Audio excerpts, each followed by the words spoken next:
Today I'm going to be setting up my Erin Condren teacher lesson planner, and I just wanted to show you quickly some of the differences between the softbound version and the coiled version of these lesson planners.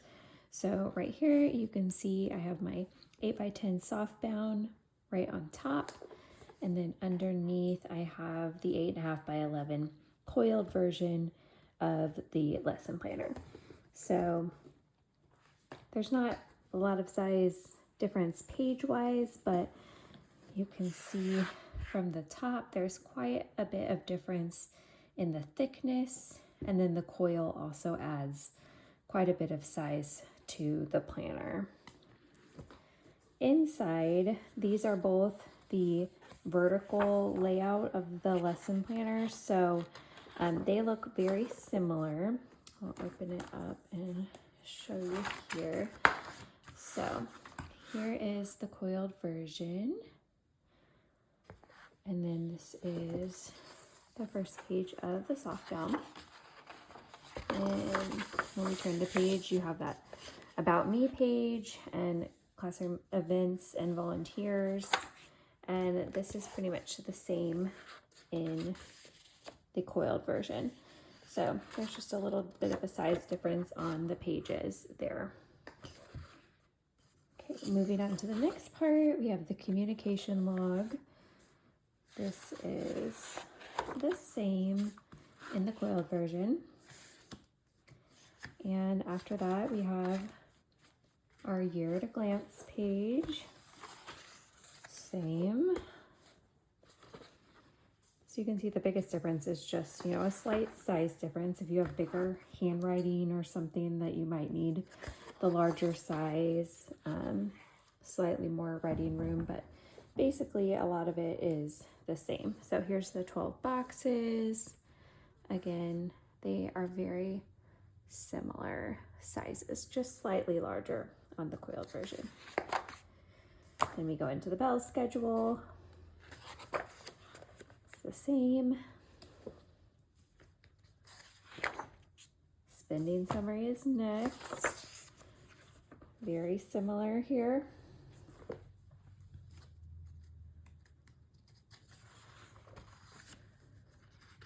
Then after that,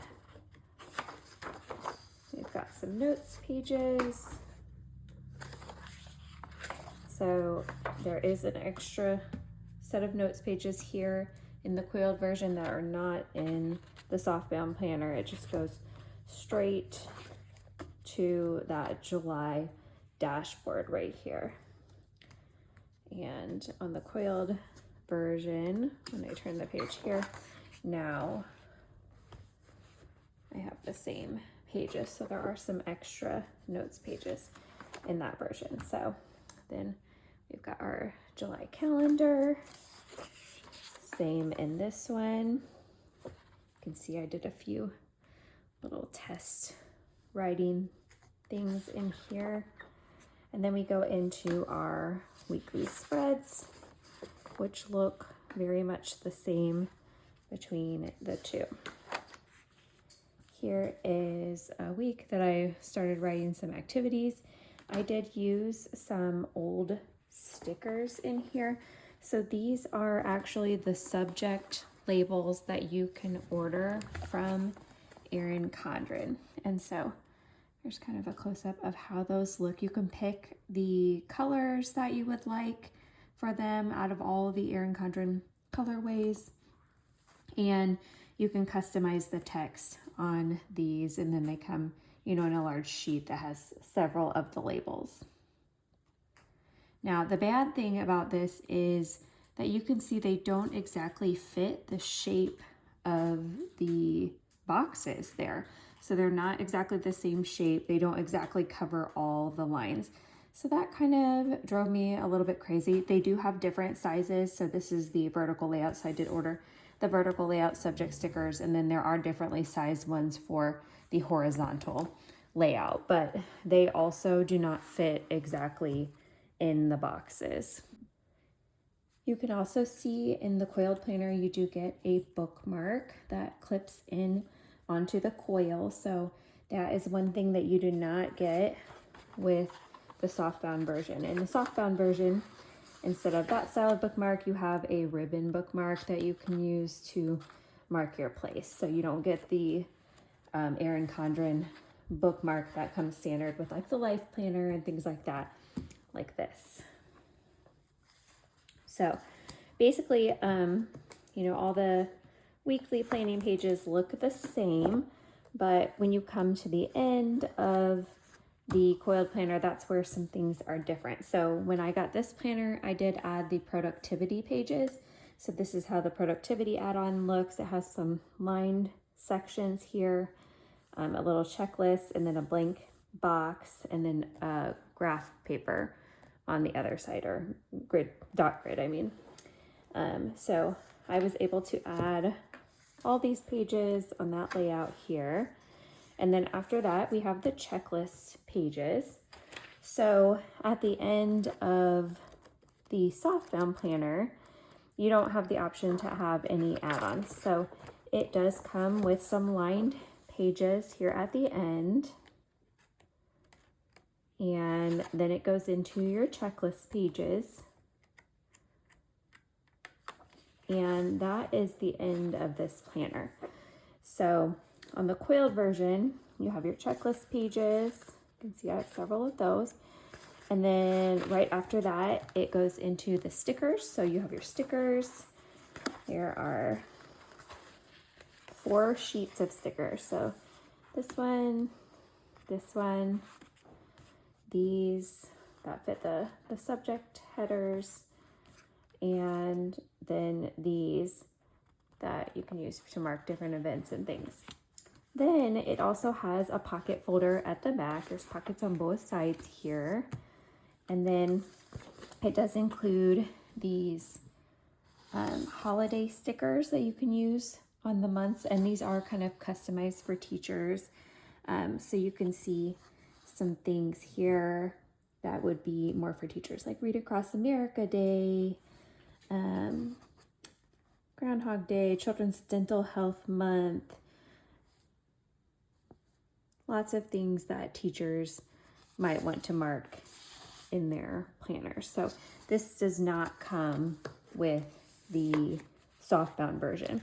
And then the other thing is these page protectors at the back. So mine only has one, but I believe that you can still add, at least in the past, there's been up to 3 of these in the back of your planner.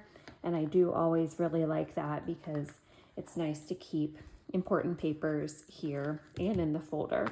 So that is one thing, you know, that the Softbound version is missing. And then of course you have the cover, little dashboards that are included on the snap-on covers of the Coiled planners.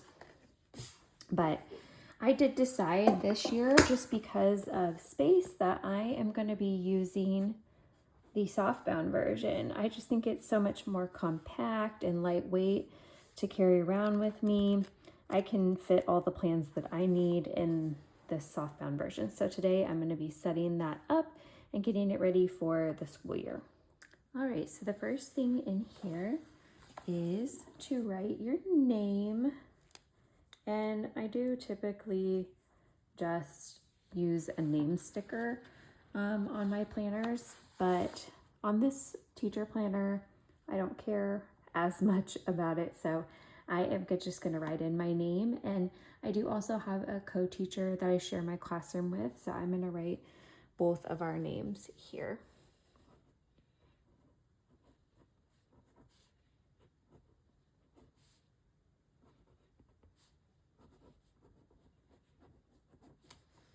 Okay, so that is done.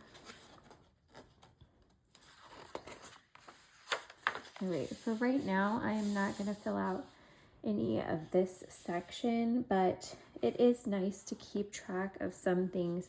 For example, the classroom resources here, I like to use this to list out any resources that I am saving that I need to buy through the year. So like toward the end of the year, typically I have like a little budget to spend, or some different money that is given to me to spend in my classroom. And so through the year, I can collect ideas of things that we're running low on or materials that I want to replace. And so when I do have that money at the end of the year, I have a list of ideas that I can spend them on. I don't typically track my professional development here. All of that is pretty much tracked by our school district and stuff. So I don't really typically write in this box. And then I don't have a lot of volunteers in my classroom, but I would like to track my classroom events here. As a Title I program, we do have to do several required events throughout the year for the families in our classroom. And so this would be a great way to track the dates and names of those events, because I do have to turn in paperwork on those at the end of the school year. So when I get those planned, I can list them here with the dates and maybe jot some notes about those events so that I can get all my paperwork done at the end of the year and make sure that I meet my requirements. I probably will not really use this communication log unless I use it in just a vague way, because I don't really want to put a lot of confidential information into this planner. So I doubt that I will keep any of that information here. All right, so here we go. We've got my year at a glance page. So I have my school calendar for this upcoming year right here. And I am going to use some of these dot markers to record some of these dates into my planner that I want to remember. Okay, so I'm gonna mark my collaboration days before school begins. So I go back to work on August 12th. So 12, 13, 14, 15 will be some work days. Ooh, and this color is very dark, so at least I know what the numbers are there.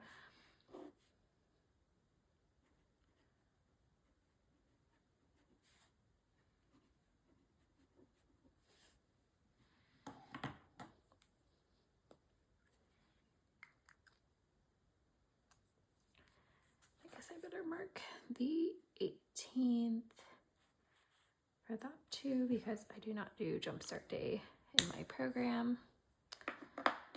Okay, and then our first day of school will be on the 19th.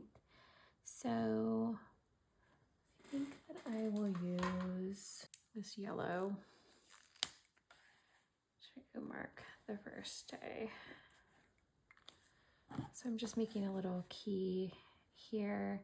I'm going to use this for the first and last day of school. So as of right now, last day of school is scheduled to be May 21st. So I'm going to mark that right there.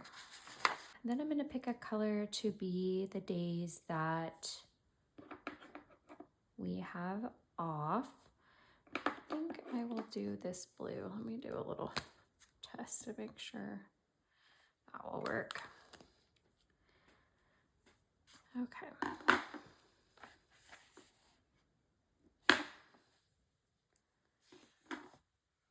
So let's see, I'm going to do this for holidays.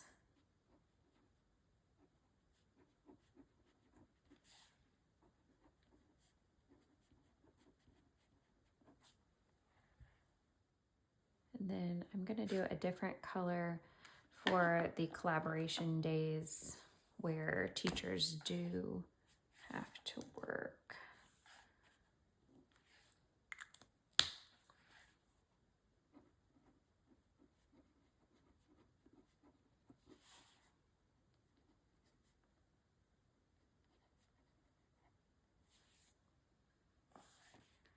I'm going to add up here pre-service so I can tell that those darker gray colors are a different type of day.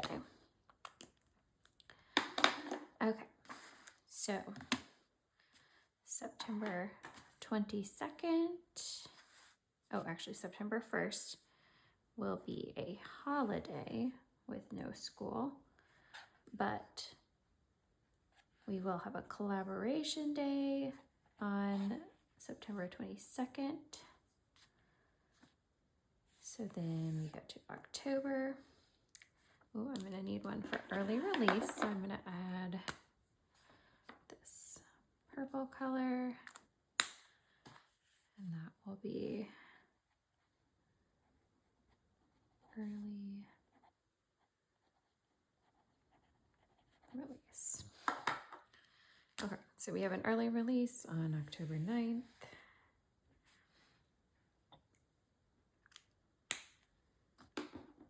And then also October 10th will be a collaboration day. So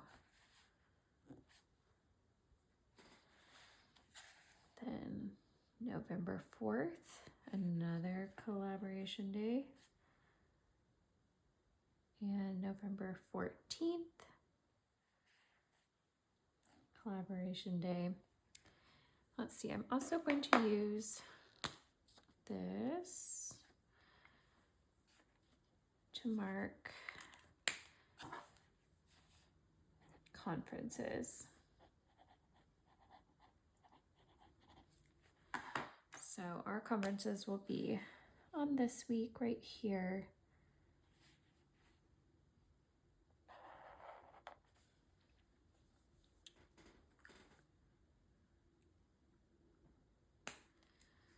Then we also have our Thanksgiving break.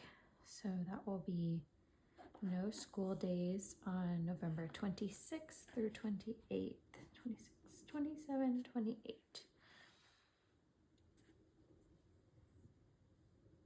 And then in December, we have winter break starting on the 22nd.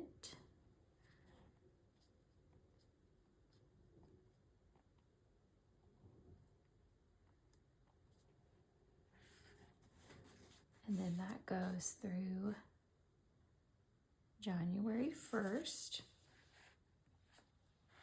And then on Friday the 2nd, we have a collaboration day. Then we also have Martin Luther King Jr. Day on the 19th, so that's going to be a holiday. And another early release day on January 30th.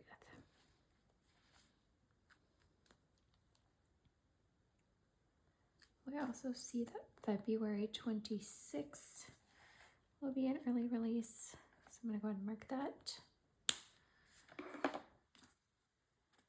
No school on February 16th. And we also have a collaboration day on February 13th.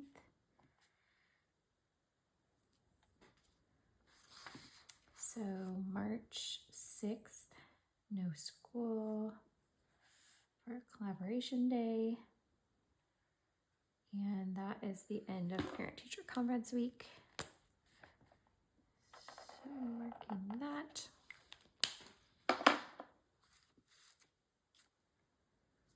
And then we have spring break, where we will have no school from March 23rd to 27th.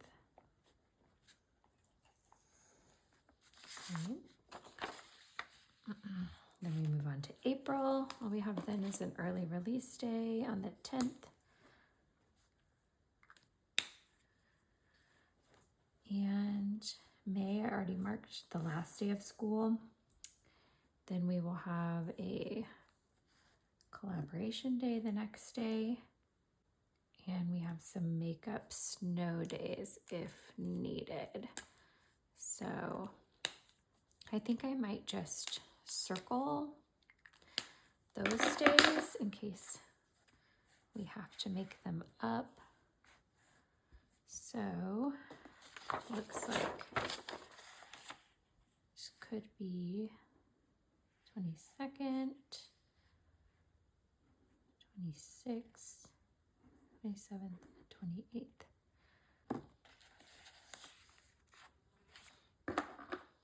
And I'll go ahead and mark this holiday, even though hopefully we won't be in school at that point. And then the first day of summer school will be June 1st.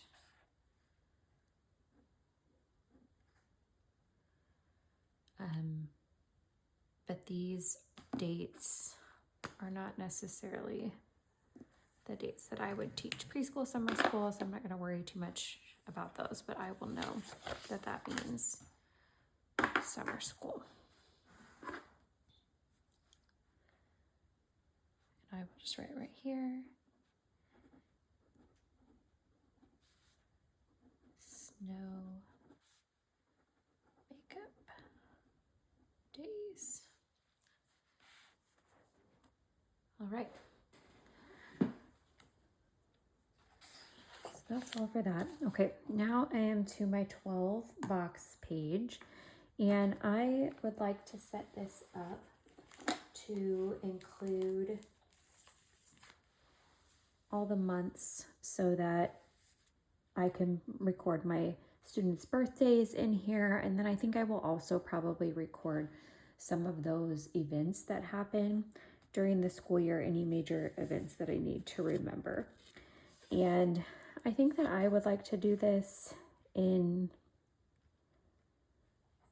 order of how my school year is going to start. So we start school in August, and I think that I'm going to put the August sticker first. So I think I'm going to place them kind of to the side like this.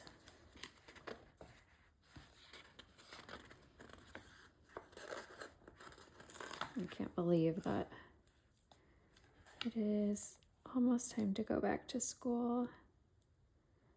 I only have a few more weeks until I go back for those contract days.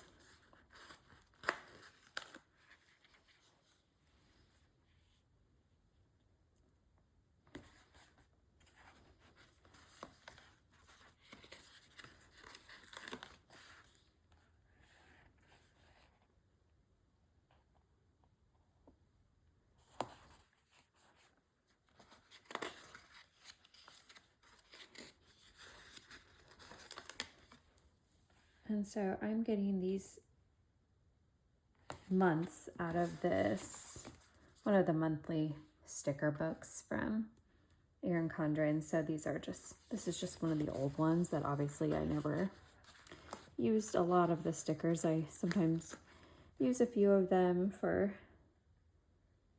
decorations and stuff, but I noticed that this still had all of the month labels, so I am going to go ahead and use those now.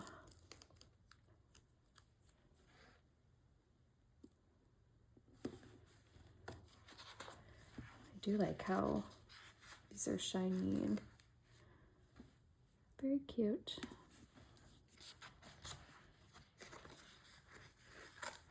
Oops.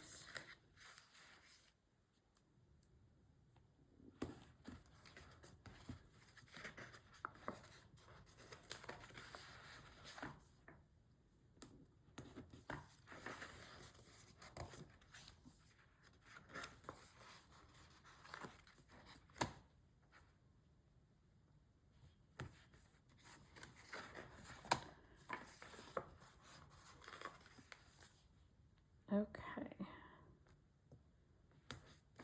So now I have all of those down, so I will be able to mark down all my students' birthdays when I get my roster for the year, and I can keep track of those so that I can plan all of our birthday celebrations. And then at the end of the year, I do like to try to celebrate all of the summer birthdays as well. So I will be able to make sure that we don't forget anyone on here. I also like to track some of the staff members' birthdays that I work closely with. So like I said, my co-teacher in the classroom that works with me, and then I also have an aide that rotates through a few classrooms that works in our classroom, and of course our principal, and you know, all the other school holiday type things that we celebrate, like Custodians Day, Lunch Heroes Day, all those things I will be able to mark down, you know, so that I can remember them here and then also on the monthly calendars. I'm not sure of my schedule yet for this year. I have a vague idea of what I would like it to be, but I have to wait and see what outside times I'm able to get and what my specials schedule will look like for this year before I can finalize that and write it in here in the planner. For the spending summary, I honestly don't usually track that very well on here, but I do also have a budget that I can spend for my classroom, and I get a supply budget and a parent involvement budget. So I am kind of thinking that maybe I will just list a paper copy here of how I've spent that money as the year goes on, and I order things or buy things for my classroom, so that I just have a paper copy to fall back on for that instead of my personal spending on there, because I honestly don't usually track that very closely. Okay, and then we're moving into our months. So I'm not going to put anything here in July because, like I said, we don't start school until August. And I really don't have a lot of the information that I need at this point to make some plans. But I'm going to move my bookmark here. And then I wanted to show you the stickers that I ordered.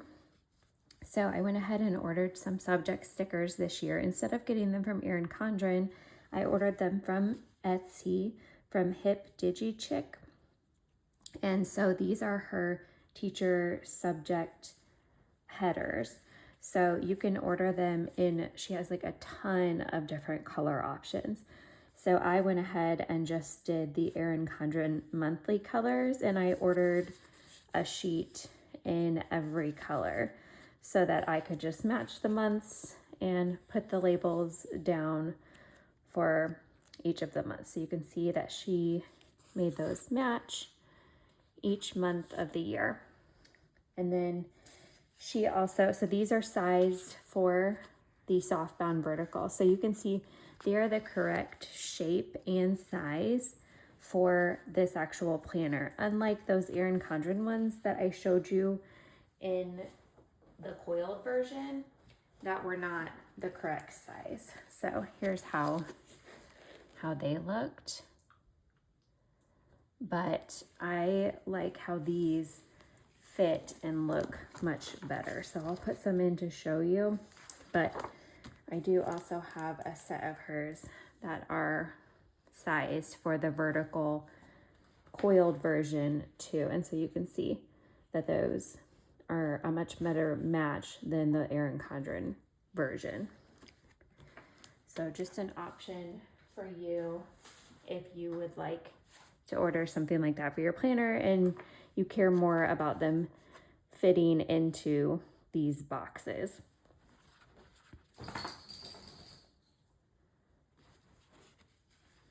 Okay, so I am going to do this. I'm going to put down my large group plan, my small group,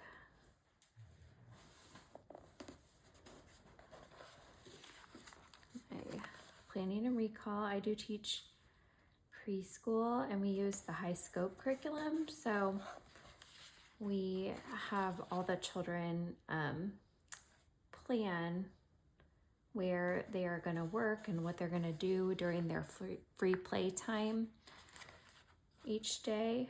So that is what planning and recall is like, when they share what they did afterwards with their friends and the kids that sit at their small group table. So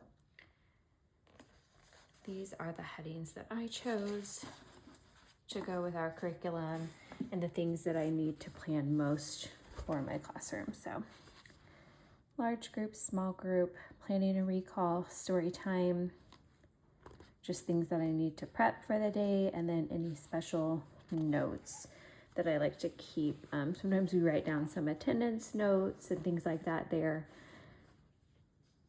Anything that we need to track and anything we need to get ready for the next day, so, or for this day, however we decide to do it. I don't really write anything on the weekend part here in my planner typically. Maybe if I need to make some sort of list or something, you know, I will repurpose these columns for that. Although there is a little list section right here too. So there's lots of places that you can kind of take notes and stuff. So